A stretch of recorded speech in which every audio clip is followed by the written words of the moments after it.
Hi everyone, so this is my dinner today. তো আমি এখানে মাশরুম আর স্প্রিং অনিয়ন কেটে নিয়েছিলাম, সাথে ছিল নরের একটা শেজওয়ান সস। আর এখন অ্যাকচুয়ালি আমি এই বোরিং রাইসটাকে কনভার্ট করবো একটা টেস্টি রাইসে। আগের দিনের একটু ভাত ছিল, তো একটু হালকা জল ছেড়েছিল, বাট কিছুই হবে না, কারণ আমি এটা হালকা ফ্রাই করব তেলে। তো এখানে আমি সাদা তেল নিয়ে নিয়েছি, মাশরুম আর স্প্রিং অনিয়নগুলোকে আমি হালকা করে একটু ফ্রাই করে নিচ্ছি। এখানে আরও যা যা স্টাফিং তোমরা ভালোবাসো সেগুলো অ্যাড করতেই পারো। আমার বাড়িতে এসে তখন এইটুকুই ছিল, তো সেই জন্য আমি এটাকে হালকা করে ভেজে নিচ্ছি নুন দিয়ে। আরও বিশেষ করে শীতকাল তো আরও কিছু তুমি যদি অ্যাড করো ভালোই লাগবে খেতে।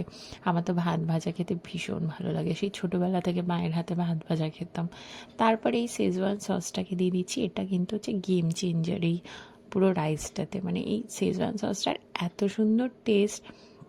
এটাকেও ভালো করে একটু টস করে নেওয়ার পরে রাইসটাকে দিয়ে দেবো, আর উপর থেকে দিয়ে দেবো গোলমরিচের গুঁড়ো। অবশ্যই গোলমরিচের গুঁড়ো দেবে, কারণ তার জন্যই কিন্তু রাইসের ফ্লেভারটা চেঞ্জ হয়।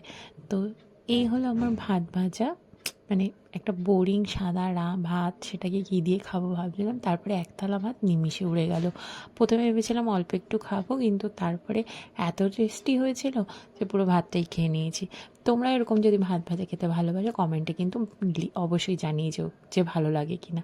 আর চ্যানেলটাকে যদি এখনও সাবস্ক্রাইব না করে থাকো, তো প্লিজ একটা সাবস্ক্রাইব করে নাও, এরকম ভালো ভালো অনেক ভিডিও আছে।